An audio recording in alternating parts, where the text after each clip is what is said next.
Conoces la imagen. Un hombre de cabello largo y músculos imposibles, que desgarra a un león con sus propias manos y luego derriba las columnas de un templo mientras una multitud grita debajo de él. Sansón, el hombre fuerte, aquel cuyo poder vivía en su cabello, hasta que una mujer llamada Dalila se lo cortó y se lo quitó todo. Esa es la versión de los libros ilustrados. El héroe cuyo secreto estaba en su cabello, arruinado por una mala noche y unas tijeras. Solo hay un problema con ella. La Biblia nunca dice que la fuerza estuviera en su cabello. Lee la historia real con calma, desde el anuncio de su nacimiento hasta su último aliento entre los escombros, y el cabello resulta ser casi una distracción. La fuerza venía de otro lugar completamente distinto. El corte de cabello no fue la causa de su caída, fue el paso final de un derrumbe que había comenzado años antes, por cosas que casi nadie nota en el relato. Y el hombre en sí no se parece en nada al héroe de las clases dominicales. Es imprudente, susceptible, dominado por sus deseos, siempre detrás de las mujeres equivocadas y capaz de incendiar medio campo cuando no consigue lo que quiere. Bajo casi cualquier criterio, es un desastre andante. Entonces, ¿cómo terminó el hombre más fuerte que jamás vivió ciego, encadenado y moliendo grano como un animal para el mismo pueblo al que nació para vencer?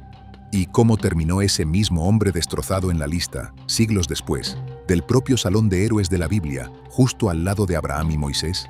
Para responder eso, tenemos que volver a una mujer sin hijos, a un extraño con un rostro como el fuego y a una promesa hecha antes de que él naciera. Comencemos. Antes de que hubiera un hombre fuerte, había un pueblo derrotado. Y ahí es donde tienes que empezar, porque Sansón no llega a un mundo en paz, llega a una ocupación. Durante 40 años, dice el texto, los filisteos habían gobernado sobre Israel. Los filisteos eran un pueblo del mar, asentados a lo largo de la costa en 5 ciudades fortificadas, con armas de hierro, ejércitos entrenados y un control total sobre toda la región. Y tienes que entender quiénes eran en realidad estos filisteos, porque eso hace que la situación de Israel sea aún más desesperada. Los filisteos no eran de la zona. Eran recién llegados, un pueblo del mar que había cruzado el Mediterráneo desde la dirección del Egeo, desde el mundo de los primeros griegos, y que había desembarcado de golpe en la costa de Canaán un par de generaciones antes de Sansón. Llegaron con mejores barcos, mejor armadura y una sola cosa que importaba más que todo lo demás: el hierro. Los filisteos habían dominado el trabajo del hierro y guardaban ese conocimiento como un secreto de estado. Hay una frase más adelante en la Biblia que dice que no se encontraba ni un solo herrero en todo Israel, porque los filisteos se habían encargado de ello, para que los hebreos no pudieran forjar sus propias espadas ni lanzas. Imagina eso. Una nación entera mantenida sin armas a propósito, obligada a ir hasta sus ocupantes solo para afilar una hoja de labranza.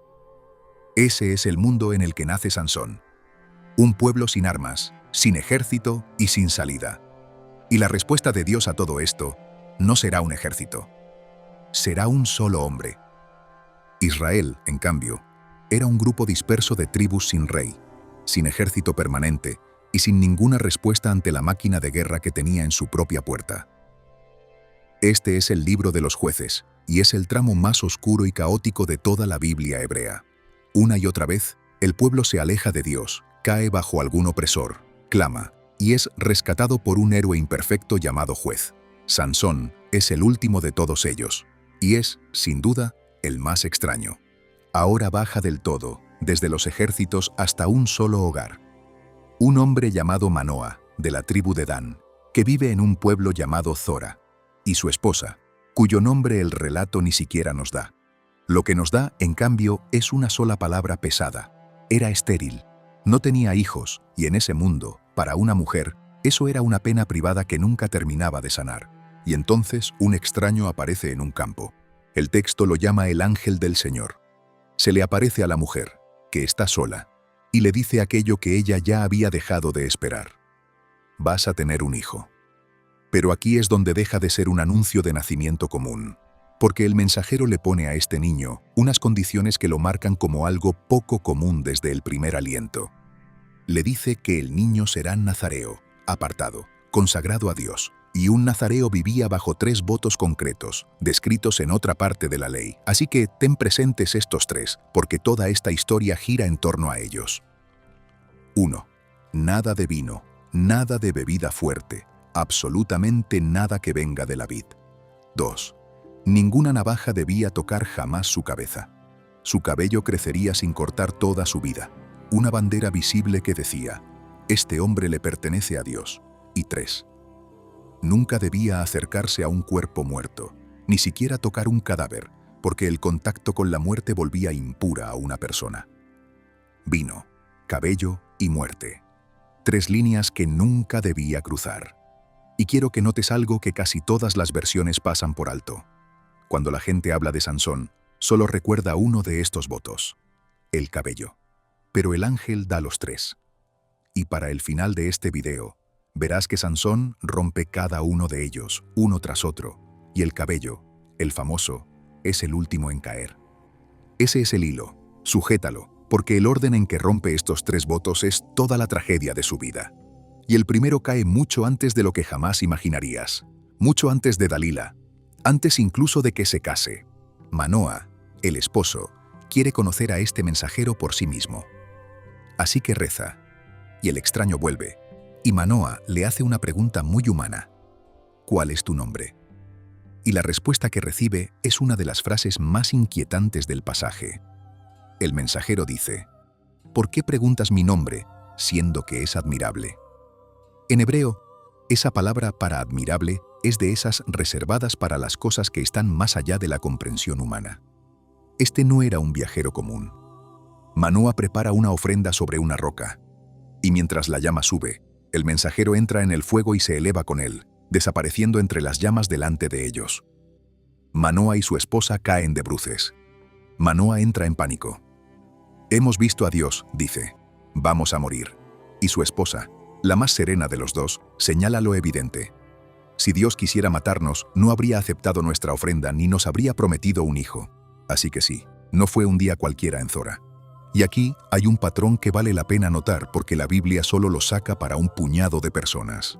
Una mujer estéril, un anuncio milagroso, un niño prometido por Dios antes incluso de ser concebido y apartado desde el vientre para un propósito.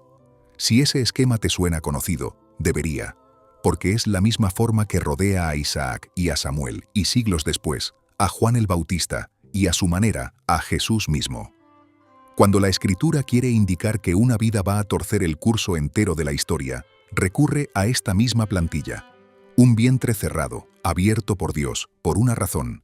Así que el texto está guardando a Sansón, en silencio, junto a los enviados especiales, esos pocos y raros cuyo nacimiento se anuncia desde el cielo, lo cual hace que lo que él llega a hacer con ese llamado sea todavía más asombroso. Y el niño nace, y lo llaman Shimshon, en español, Sansón. Ahora detente un segundo en ese nombre, porque esconde una pequeña pista que toda la historia va a pagar de la forma más cruel. La mayoría de los expertos conecta Shimshon con la palabra hebrea Shemesh, que significa sol. Su nombre significa algo cercano a pequeño sol, o soleado, u hombre del sol, y encaja perfectamente con su tierra natal, porque justo cerca había un pueblo llamado Bet-Semes, Casa del Sol, en un valle que su pueblo conocía bien. El niño llamado por el sol. Un hijo de la luz, nacido en un pueblo sentado en la oscuridad bajo un imperio.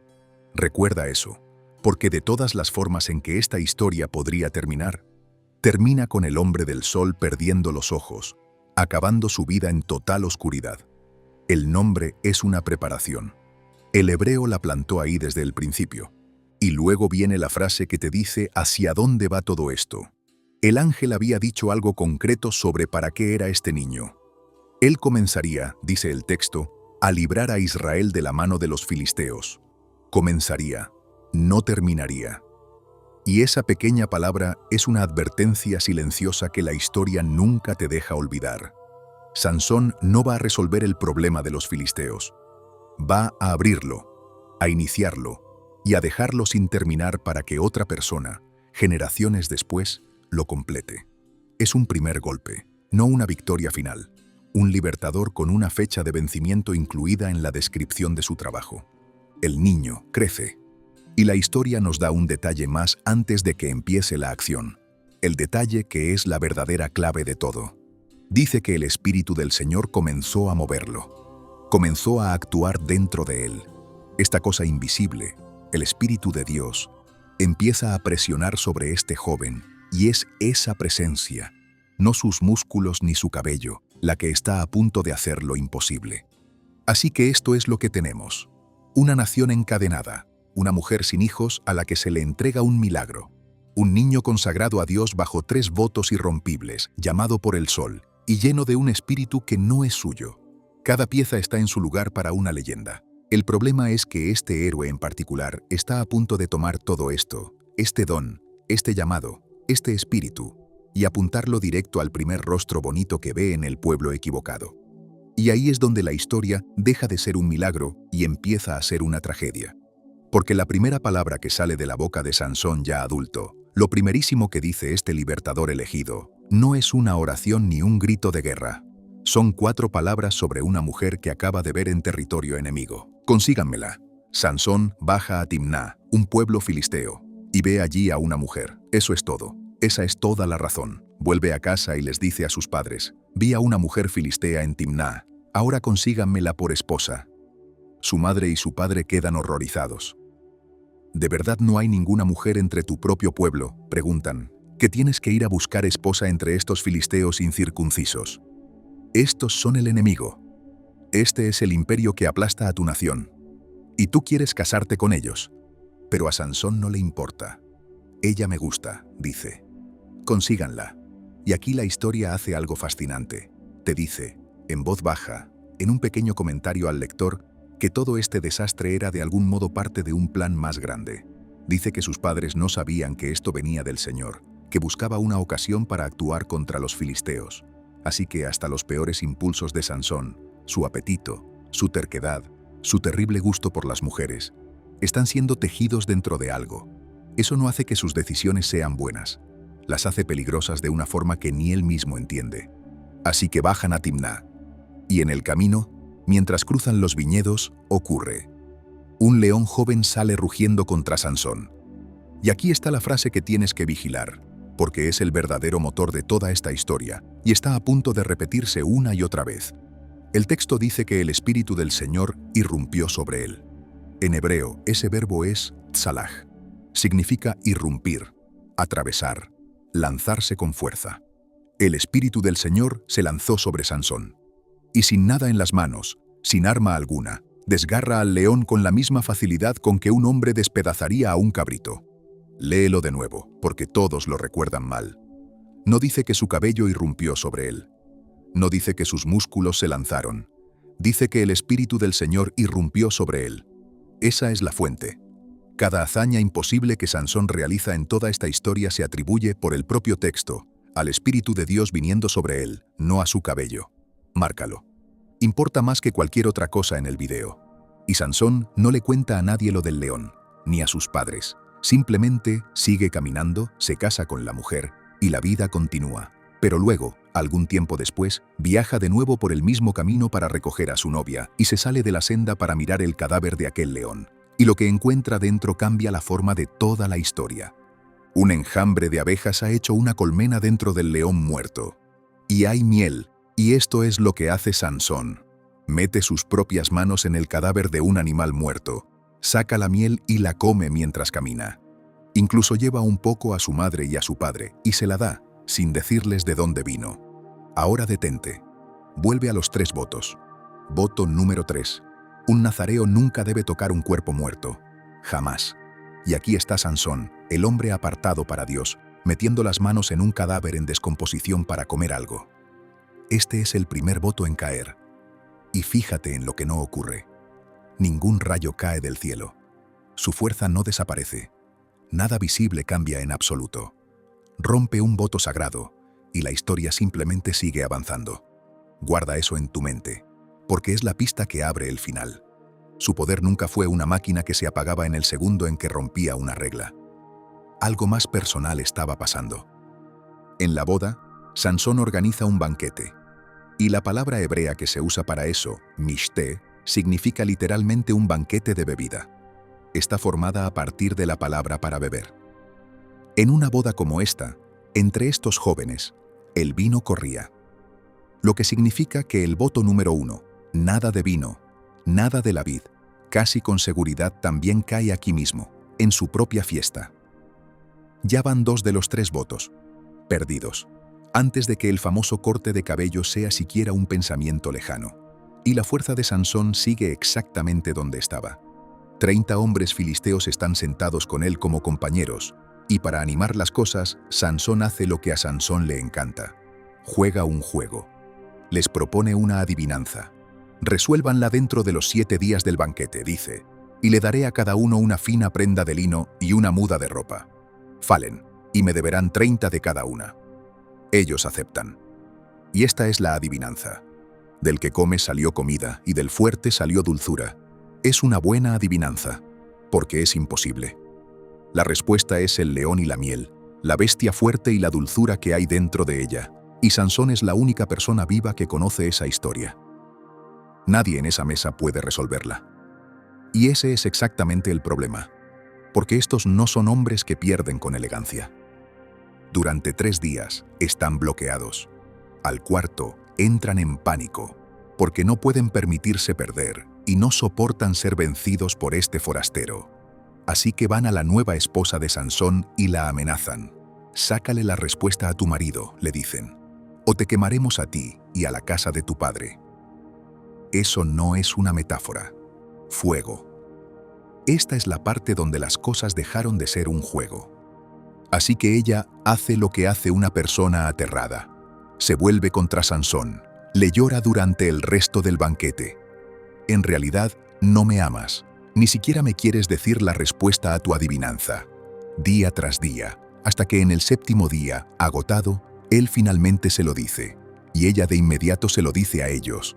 Así que justo antes de la puesta del sol del último día, los 30 hombres se acercan a Sansón con la respuesta, y se la dicen como una burla, en forma de su propia pequeña adivinanza de vuelta. ¿Qué es más dulce que la miel? ¿Y qué es más fuerte que un león? Sansón sabe al instante lo que pasó. Y su respuesta es una de las frases más filosas y furiosas del libro. «Si no hubieran arado con mi novilla», dice, «nunca habrían resuelto mi adivinanza». Es decir, llegaron a mi esposa, la usaron contra mí. Está furioso. Y aquí es donde termina la diversión y empieza el conteo de cuerpos. Porque el espíritu del Señor irrumpe sobre él de nuevo, Tsalaj, esa misma fuerza. Y Sansón baja a otra ciudad filistea, Ascalón, y mata allí a 30 hombres. Les quita la ropa y la lleva de vuelta para pagar su deuda con los 30 del banquete. Salda una adivinanza con una masacre. Y luego, todavía ardiendo de ira, abandona por completo a su esposa y regresa hecho una furia a la casa de su padre. Y esa decisión, dejar a su esposa en un ataque de rabia, es la pequeña bisagra que hace girar toda la historia hacia la catástrofe. Porque mientras Sansón está ausente, enfurruñado en casa, el padre de ella supone que el matrimonio ha terminado. Así que entrega la esposa de Sansón a otro hombre, nada menos que al padrino de la boda, uno de aquellos 30 compañeros. Y cuando Sansón por fin se calma y vuelve por ella, con un cabrito de regalo, listo para reconciliarse, se encuentra la puerta cerrada y a otro hombre en su lugar. Todavía no tiene idea de lo que esa puerta cerrada está a punto de costarle. Todos en esta historia toman decisiones pequeñas, humanas y egoístas. Una esposa asustada, un esposo furioso, un suegro práctico. Y cada una de esas decisiones se va apilando, en silencio, en un incendio que está a punto de consumir una región entera. Literalmente. Porque la respuesta de Sansón a un matrimonio roto no es el dolor. Es un incendio a una escala que los filisteos nunca olvidarán. Cuando Sansón descubre que su esposa fue entregada a otro hombre, dice algo escalofriante por lo tranquilo que suena. Esta vez, dice, no tendré culpa cuando les haga daño a los filisteos. En su mente, ellos empezaron. Ahora tiene permiso. Y lo que hace a continuación es tan extraño y tan cinematográfico que ha sobrevivido a 3000 años de relatos. Atrapa 300 zorros. 300. Sin importar cuánto tiempo le tomó. Imagina la paciencia y la rabia que hacen falta para atrapar a 300 animales salvajes. Los ata juntos de cola a cola en parejas, sujeta una antorcha entre cada par, enciende las antorchas y los suelta en el trigo en pie de los filisteos. Los animales aterrados salen disparados en todas direcciones, arrastrando fuego por los campos. El trigo arde. El grano ya cosechado y apilado arde. Los viñedos arden. Los olivares arden. En una sola noche, Sansón quema el suministro de comida, el de vino y el de aceite de toda una región filistea. Es una devastación económica, provocada por animales salvajes. Es una locura, y es brillante, y es exactamente el tipo de cosa que hace este hombre. Y los filisteos quieren saber quién hizo esto y por qué. Cuando escuchan la historia, que el de Timná entregó la esposa de Sansón a otro hombre, no van tras Sansón, van tras ella. Toman a la mujer y a su padre y los queman hasta la muerte. Exactamente el destino que ella traicionó a Sansón para evitar. Lo vendió para escapar del fuego, y el fuego se la llevó de todos modos. Esa no es una lección que la historia explique. Simplemente la deja ahí, horrible y en silencio. Y la reacción de Sansón ante su crueldad es más crueldad. Si así es como actúan, les dice, juro que no me detendré hasta haberme vengado. Y los ataca, dice el texto, con gran mortandad, y luego va y se esconde en una cueva en la peña de Etam. El ciclo gira cada vez más rápido, sangre por sangre, fuego por fuego, y arrastra a más y más gente con cada vuelta, porque ahora los filisteos traen un ejército, y marchan, no hacia su propia tierra, sino hacia Judá, hacia territorio israelita, en busca de Sansón. Y este es uno de los momentos más tristes y reveladores de toda la historia. Los hombres de Judá, el propio pueblo de Sansón, están aterrados. No se unen a su hombre fuerte. No ven a un libertador. Envían a 3000 de sus propios hombres, no a luchar contra los filisteos, sino a arrestar a Sansón y entregarlo. ¿Acaso no sabes que los filisteos gobiernan sobre nosotros?, le gritan. ¿Qué nos has hecho? Piensa en eso. Dios envió a este hombre para rescatarlos, y están tan destrozados, tan acostumbrados a ser esclavos, que prefieren entregar a su propio rescatador antes que arriesgarse a la furia de sus amos. Sansón acepta ser atado, con una condición, que ellos mismos no lo maten. Lo atan con 2 cuerdas nuevas y lo llevan hasta los filisteos, que salen rugiendo de triunfo a recoger su premio. Y ya sabes qué palabra viene. El espíritu del Señor irrumpe sobre él. Tsalach. Otra vez. Las cuerdas nuevas en sus brazos se vuelven como lino quemado, como hilo carbonizado, y simplemente se caen. Y Sansón se agacha y toma lo primero que tiene a mano. La quijada fresca de un burro. Y con eso, un solo hueso de un animal muerto mata a 1000 hombres. 1000. Con una quijada. Y cuando termina, Sansón se para en medio de la carnicería y hace lo que Sansón siempre hace. Inventa una rima sobre ello. Con la quijada de un burro, dice, montones sobre montones. Con la quijada de un burro he derribado a 1000 hombres. Le pone al lugar el nombre de Ramat Lehi, que significa la colina de la quijada. Hasta su guerra tiene juegos de palabras. Y luego, en medio de esta demostración sobrehumana, llega un momento extrañamente frágil y humano. Sansón tiene sed. Una sed desesperada, al punto del desmayo. Y por primera vez en toda la historia, de verdad le habla a Dios. Clama. Le diste a tu siervo esta gran victoria, dice, y ahora voy a morir de sed y caer en manos de estos filisteos. Y Dios le responde. Se abre agua desde la tierra, Sansón bebe, su fuerza vuelve, y le pone al manantial el nombre de En-Acore, el manantial del que clamó. Ahora observa lo que hace el texto justo aquí, porque es fácil pasarlo por alto. Justo después de eso, casi de paso, deja caer una sola frase que te dice que esto se prolongó durante mucho tiempo. Sansón juzgó a Israel, dice, en los días de los filisteos, 20 años. 20 años. Esto no fue un fin de semana salvaje. Durante 2 décadas, este hombre imprudente, brillante y violento fue lo más cercano que Israel tuvo a un líder y a un escudo. Fuera lo que fuera, se mantuvo entre su pueblo y el imperio durante 20 años. Y hay un pequeño misterio metido dentro de esa sola frase. 20 años, y la Biblia casi no nos cuenta nada sobre ellos. No se nombran batallas. No hay discursos. No hay campañas. Tenemos el león, la adivinanza, los zorros, la quijada, Y luego esta frase tranquila: juzgó a Israel 20 años. Y la historia simplemente sigue adelante. Entonces, ¿qué estuvo haciendo todo ese tiempo? La respuesta más probable es que Sansón nunca fue realmente un general. Era una fuerza de disuasión de un solo hombre. Nunca reunió un ejército, nunca unió a las tribus, nunca tomó una ciudad filistea y la retuvo. Era un lobo solitario, una amenaza andante que mantuvo a los filisteos nerviosos y desequilibrados durante 20 años simplemente por estar vivo. Lo cual encaja con la palabra dicha sobre él desde el principio. Fue enviado a comenzar la liberación, no a completarla. Una acción para ganar tiempo. Un hombre comprando tiempo para un rescate que otra persona, generaciones después, tendría que terminar.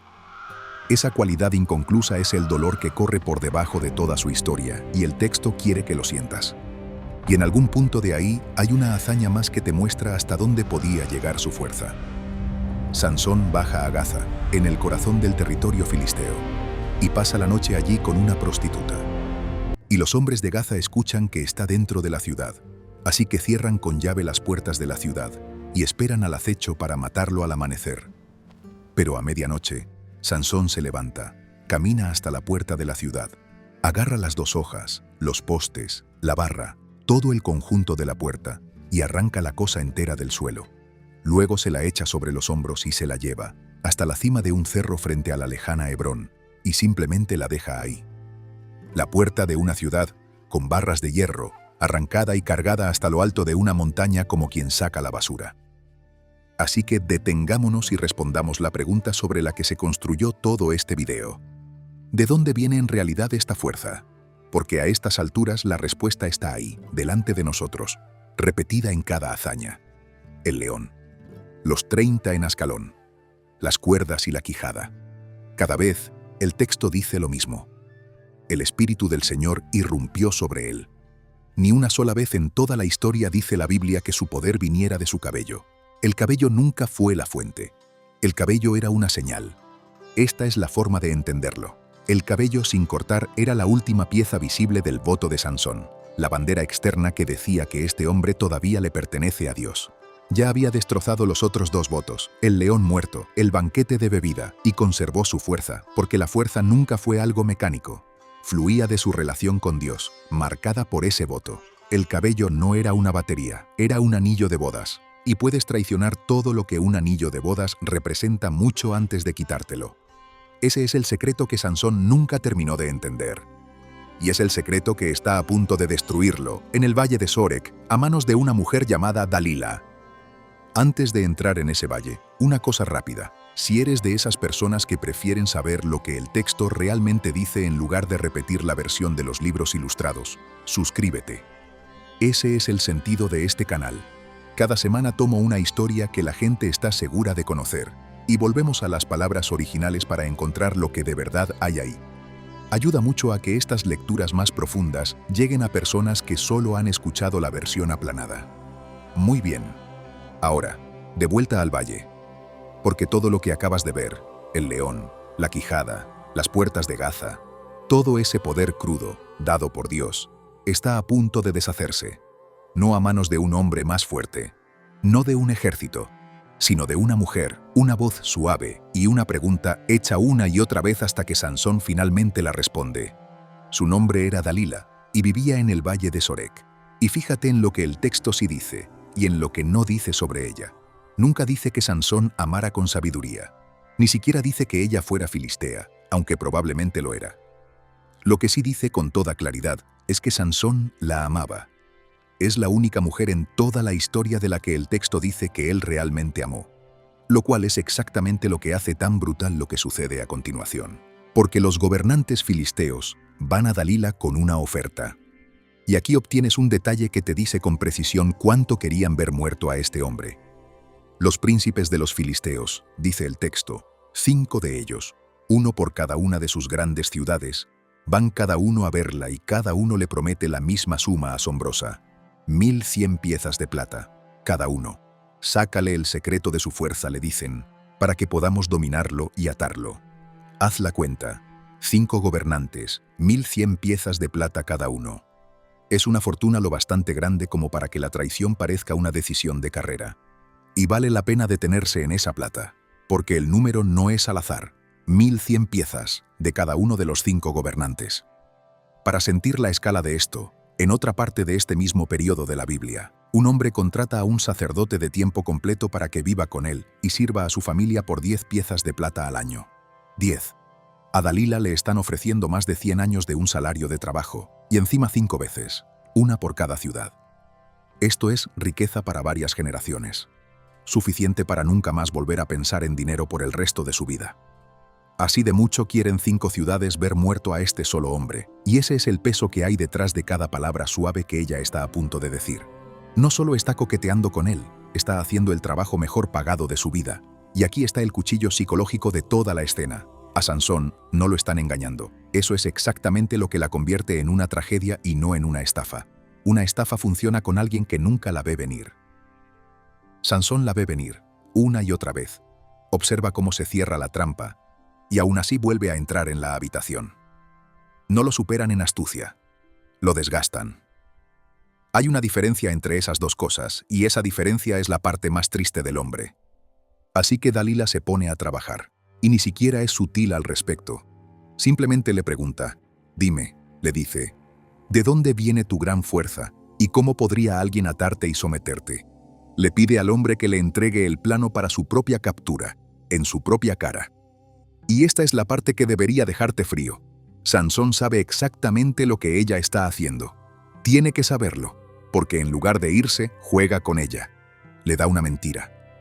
«Átame con 7 cuerdas de arco frescas, que nunca se hayan secado», le dice, «y seré tan débil como cualquier otro hombre». Así que ella consigue las cuerdas de arco. Y aquí está la parte escalofriante. El texto dice que los filisteos estaban escondidos en la habitación, esperando. Ella lo ata mientras él duerme. Luego grita, «Los filisteos vienen sobre ti, Sansón». Y él rompe las cuerdas de arco como un hilo tocado por el fuego y se pone de pie. La trampa se cierra y no atrapa nada. Ahora piensa en lo que Sansón acaba de aprender. Había hombres escondidos en esa habitación para apresarlo. Dalila los llevó ahí. Sabe, sin ninguna duda, que la mujer que ama intenta que lo maten. ¿Y qué hace? Se queda. Vuelve. Así que ella lo intenta de nuevo. «Te burlaste de mí. Hace pucheros. Mentiste. Dime la verdad». Y él vuelve a mentir. «Cuerdas nuevas, nunca usadas», dice. Ella lo ata con cuerdas nuevas. Los filisteos se esconden otra vez. Ella vuelve a gritar, y él rompe las cuerdas de sus brazos como si fueran hilo. Intento 2. Nada. Una tercera vez. Y esta es inquietante, porque él deja que ella se acerque tanto a la verdad. «Teje los 7 mechones de mi cabello en tu telar», le dice, «y sujétalo firme». Ahora el cabello está en la conversación. Ella teje sus trenzas en la tela de su telar, las clava, da la voz de alarma, y él se despierta y arranca el telar entero del suelo, con cabello, clavo y tela juntos. Intento 3, perdido. Pero ahora ya ha dicho la palabra en voz alta, cabello. Está dando vueltas alrededor de la verdad como una polilla alrededor de una llama, y todos en la habitación pueden sentirlo. Y esta es la parte que sigue sin tener sentido, en ningún nivel humano. 3 veces. Dalila ha intentado abiertamente que lo capturen y lo maten. 3 veces. Él ha visto cerrarse la trampa y la ha sentido fallar. Cualquier persona viva huiría. Sansón no huye. Porque Dalila ha encontrado la única arma que funciona con él, y no es una hoja. Es la persistencia, envuelta en cariño. Lo presiona todos y cada uno de los días. «¿Cómo puedes decir que me amas?», le dice, «si no confías en mí? Ya te has burlado de mí 3 veces, día tras día tras día». Y el texto usa una frase demoledora para lo que esto le hace. Dice que lo apremiaba con sus palabras cada día y lo presionaba, hasta que su alma se angustió hasta la muerte. Angustiado hasta la muerte. Lo fastidia hasta el borde de la desesperación. Desgasta su voluntad como el agua desgasta la piedra, hasta que finalmente, agotado, Sansón hace lo único que nunca, jamás debía hacer. Le cuenta todo lo que hay en su corazón. «Ninguna navaja», dice, «ha tocado jamás mi cabeza, porque he sido nazareo de Dios desde el vientre de mi madre. Si me rapan la cabeza, mi fuerza me abandonará, y me volveré débil como cualquier otro hombre». Ahí está. El último voto. El último hilo visible que lo conecta con el Dios que le dio todo.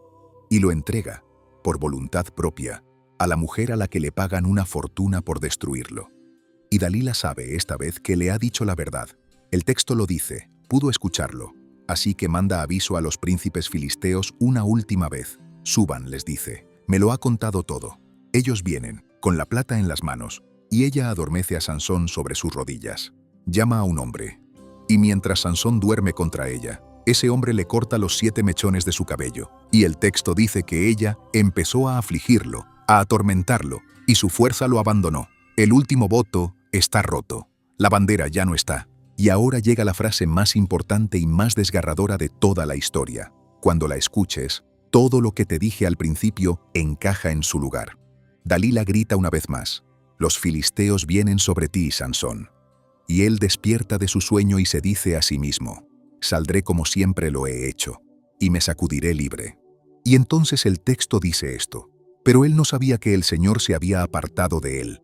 Léelo de nuevo, con calma, porque es la clave de todo este video. No dice que su cabello se había apartado de él. No dice que su fuerza se había apartado de él. Dice que el Señor se había apartado de él. Esa es la verdadera pérdida. Eso es lo que en realidad abandonó la habitación. La fuerza nunca estuvo en el cabello. La fuerza estaba en la presencia de Dios, el espíritu que irrumpió sobre él en el león y en las cuerdas y en la quijada. El cabello era solo la señal de la promesa que mantenía cerca esa presencia.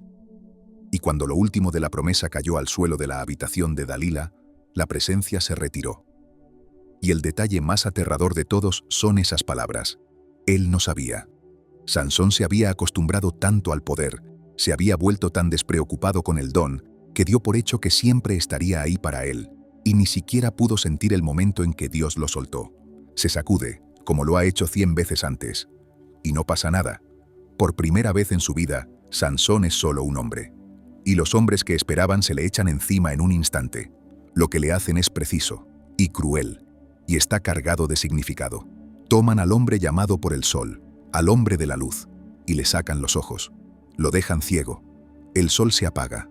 Luego lo arrastran hasta Gaza, la misma ciudad cuyas puertas él una vez arrancó de sus goznes, y lo atan, esta vez no con cuerdas. Las cuerdas nunca lo retuvieron, sino con pesadas cadenas de bronce. Y lo ponen a trabajar, en la prisión, girando una piedra de molino, moliendo grano, dando vueltas y vueltas en círculo, en la oscuridad, haciendo el trabajo de un buey o de un esclavo. Ese es el fondo del pozo. El elegido, el libertador, el hombre más fuerte que jamás vivió, reducido a un animal ciego que camina en círculos para el entretenimiento y el beneficio de sus enemigos. El pueblo que nació para liberar sigue esclavizado, y ahora él también lo está. Si la historia terminara aquí, sería una de las más sombrías de toda la Biblia. Un don desperdiciado, un llamado tirado a la basura por el roce de las mujeres equivocadas, un sol apagado. Pero la historia no termina aquí, porque el narrador, después de habernos mostrado el punto más bajo posible, deja caer una frase más, en voz baja, casi descartada, y lo cambia todo. Sin embargo, dice el texto, el cabello de su cabeza comenzó a crecer de nuevo después de haber sido rapado. Eso es todo. Esa es toda la frase. Y en la superficie es solo biología. El cabello vuelve a crecer. Pero en una historia donde el cabello es la señal del voto, y el voto es la señal de pertenecer a Dios. Esa sola frase es el primer destello de luz en una habitación muy oscura. La señal está regresando. Y con ella, en silencio, también regresa algo más. Algún tiempo después, los gobernantes filisteos organizan un festival enorme, una celebración, y además religiosa. Se reúnen para ofrecer un gran sacrificio a su dios, Dagón, y para festejar en su honor. Y la razón de la celebración es Sansón. Nuestro dios, Corián, ha entregado a Sansón, nuestro enemigo, en nuestras manos. Para ellos, esto no es solo una victoria militar. Es la prueba de que su Dios venció al Dios de Israel. El hombre ciego que muele en la prisión es su trofeo, su evidencia, su remate del chiste. Y ese enfoque es el punto oculto de todo lo que está a punto de suceder, así que sujétalo. Para los filisteos, esto nunca se trató solo de capturar a un hombre peligroso.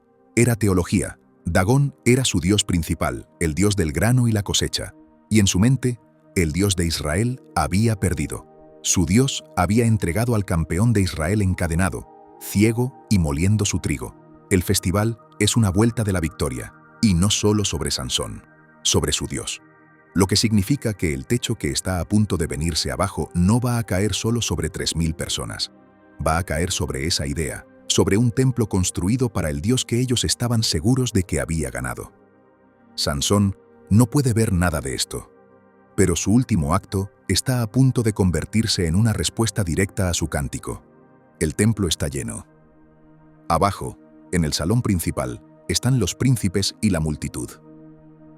Y arriba, en el techo plano, dice el texto, hay unos 3000 hombres y mujeres más, mirando hacia el salón abierto de abajo, todos ellos ahí para ver el espectáculo. Y de buen humor, ebrios de vino y de victoria, piden el entretenimiento. Traigan a Sansón, gritan, tráiganlo para que nos divierta, que el hombre fuerte baile para nosotros ahora. Así que lo suben de la prisión y lo colocan en el centro del templo, entre las dos columnas centrales que sostienen toda la estructura, para que todos puedan verlo y reírse. El hombre que desgarró a un león, llevado de la mano como un juguete. Y aquí hay un detalle que convierte esta escena de una linda historia en algo que casi puedes tocar con la mano. Durante mucho tiempo, los escépticos dijeron que todo el asunto no tenía ningún sentido arquitectónico. Un edificio sostenido por dos columnas, tan juntas que un solo hombre podría alcanzar ambas a la vez. Así no se construye un techo. Pero luego los arqueólogos fueron a excavar a lo largo de esa misma costa y descubrieron templos filisteos reales, incluido uno en un sitio llamado Tel Casil, cerca de lo que hoy es Tel Aviv. ¿Y sobre qué descansaban los techos de esos templos? Sobre dos columnas centrales, colocadas sobre bases de piedra, muy juntas, justo en medio del salón. Lo bastante cerca como para que un hombre grande parado entre ellas pudiera apoyar una mano en cada una. El diseño exacto que describe la Biblia, el que los críticos llamaron imposible, está ahí en la tierra, justo donde la historia dice que debería estar. El edificio que Sansón está a punto de derribar era un tipo de edificio real, y el texto sabía cómo estaba hecho. Y Sansón, ciego, le dice en voz baja algo al joven que lo lleva de la mano. «Déjame palpar las columnas que sostienen este templo», dice, «para poder apoyarme en ellas. Una petición pequeña. Un viejo ciego que quiere algo en qué descansar. Nadie le da importancia». Y ahora, por segunda vez en toda la historia, Sansón reza. La primera vez, recuerda, tenía sed y rezó por sí mismo. Esta vez es distinto. Esta vez, parado ciego en el templo del Dios que supuestamente venció a su Dios, con 3000 enemigos riéndose por encima de él, Sansón se dirige al Señor una última vez. Y es la oración más desnuda de todo el libro. «Oh Señor Dios», dice, «acuérdate de mí, por favor, fortaléceme solo esta vez, oh Dios, para que pueda vengarme de los filisteos por mis dos ojos. Acuérdate de mí, solo esta vez». Ahora, seamos sinceros sobre lo que es esta oración. No es una oración pulida y desinteresada. Quiere venganza por sus ojos. Es cruda, es personal, incluso es un poco vengativa. Este no es un hombre que se ha vuelto un santo. Es un hombre destrozado al final de todo, aferrándose al Dios que se pasó la vida entera dando por sentado y simplemente pidiendo ser recordado. Y aquí está la misericordia en el corazón de toda esta historia sombría. Dios responde. Responde a una oración imperfecta, egoísta y medio vengativa de un hombre que desperdició casi todo lo que se le dio. Porque la fuerza nunca se trató de si Sansón la merecía. Siempre fue un don. Y en su momento más débil, más destrozado, más ciego, el don regresa una última vez. Sansón apoya su mano derecha en una columna central, su mano izquierda en la otra. «Muera yo», dice, con los filisteos. Y empuja, se recuesta sobre esas columnas con todo lo que le queda, con todo, una última oleada de esa fuerza prestada y sagrada, y el templo se viene abajo. Las columnas ceden, el techo se derrumba, y toda la estructura colapsa hacia adentro, sobre los gobernantes, sobre la multitud, sobre los 3000 del techo, y sobre el propio Sansón. En un solo instante se acabó. Y entonces el texto te da la frase que reformula toda su vida. Dice que los que mató al morir fueron más que los que había matado durante su vida. Léelo con calma. En un solo acto final, Ciego y destrozado y a punto de morir, Sansón logró más que en todos sus años de fuerza cruda, llamativa e invicta. Su mayor victoria no llegó cuando estaba en su mejor momento, desgarrando leones y cargando puertas. Llegó en el fondo mismo, en la oscuridad, en la debilidad, en la rendición, cuando por fin dejó de dar espectáculo y simplemente le pidió a Dios que lo usara una última vez. Su familia va por su cuerpo. Sus hermanos y la casa de su padre viajan hasta allí. Lo sacan de entre los escombros, lo llevan todo el camino de vuelta a casa y lo entierran entre Sora y Estaol, en la tumba de su padre Manoa, de vuelta justo donde empezó, de vuelta en las colinas donde una mujer sin hijos una vez se paró en un campo y se encontró con un extraño de rostro como el fuego. El círculo se cierra y el texto agrega un último dato tranquilo, casi como un epitafio. Había juzgado a Israel 20 años. Esa es la inscripción sobre la tumba. No el león, no la quijada, no Dalila, sino 20 años parado entre su pueblo y el imperio. Un hombre que hizo casi todo mal y que de algún modo, al final, hizo bien la única cosa que importaba. Así que esa es la historia, todo el arco, desde una promesa antes de nacer hasta una oración entre los escombros. Pero nos deja con una pregunta, que es más grande que Sansón. Porque siglos después de todo esto, otro escritor toma su nombre y lo pone en un lugar que debería ser imposible, justo en medio del propio salón de héroes de la Biblia.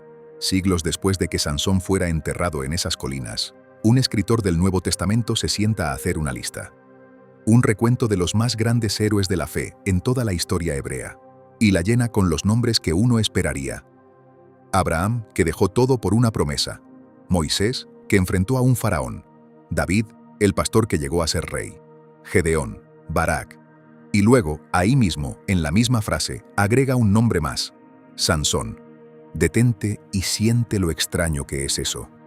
Este es el hombre que persiguió a mujeres filisteas contra las súplicas de sus padres, que mató a 30 desconocidos para pagar una apuesta que perdió, que pasó una noche con una prostituta en Gaza, que le entregó el secreto de su vida a una mujer que sabía que estaba pagada para destruirlo. Por cualquier tarjeta de puntuación moral que puedas construir, Sansón falla, y falla una y otra vez. Y sin embargo, el propio salón de la fe de la Biblia le guarda un lugar justo entre Abraham y Moisés. ¿Cómo? Aquí está la respuesta hacia la que toda la historia ha estado construyendo en silencio, y reformula todo lo que acabas de ver. La fe, en el caso de Sansón, nunca se trató de ser bueno. Se trató de hacia quién se volvió cuando no le quedaba nada. En su momento más fuerte, Sansón confió en sus propios 2 brazos, dio espectáculo, presumió, trató el Espíritu de Dios como un truco personal de fiesta, y le tomó perderlo todo, su libertad, sus ojos, su dignidad, el último mechón de su cabello, para llegar al momento más sincero de toda su vida. Ciego, encadenado, parado en el templo de un dios enemigo, por fin dejó de depender de sí mismo y simplemente dijo, acuérdate de mí. Esa es la fe que señala el escritor. No toda una vida de virtud. Un solo giro desesperado de vuelta hacia Dios en el fondo mismo del pozo. Y en la extraña aritmética de este libro, eso cuenta. Y una vez que ves eso, se levanta una forma en toda la vida de Sansón que es casi imposible de dejar de ver. Un niño cuyo nacimiento es anunciado por un ángel a una mujer que no podía tener hijos. Un libertador apartado para Dios desde el vientre. Un hombre lleno del Espíritu, traicionado por plata y entregado a sus enemigos. Un rescatador que es objeto de burla y despojado y atado, y cuya mayor victoria no llega por su fuerza sino por su muerte. Con los brazos extendidos contra 2 columnas de madera, entregando su propia vida para quebrar el poder que retenía a su pueblo. Si algunos de esos elementos te suenan conocidos, no lo estás imaginando. Durante siglos, los lectores han mirado a Sansón y han visto un boceto tosco, agrietado y violento de un libertador aún mayor que estaba por venir. No un retrato limpio, uno roto, pero un boceto que igual apunta hacia adelante, hacia un rescatador que también sería apartado desde el nacimiento, también traicionado por plata, y que también ganaría su mayor victoria muriendo con los brazos extendidos. Ese es el misterio que se esconde debajo de todos los músculos y el caos. Sansón nunca estuvo destinado a ser el héroe de su propia historia. Estaba destinado a señalar más allá de sí mismo, hacia un rescate que él solo podía comenzar. Él comenzará a librar a Israel. Comenzar. La línea de meta siempre estuvo en algún punto sobre el horizonte, esperando en las manos de otro. Lo cual nos trae de vuelta al punto donde empezamos. Empezamos este video con la versión que todos conocen.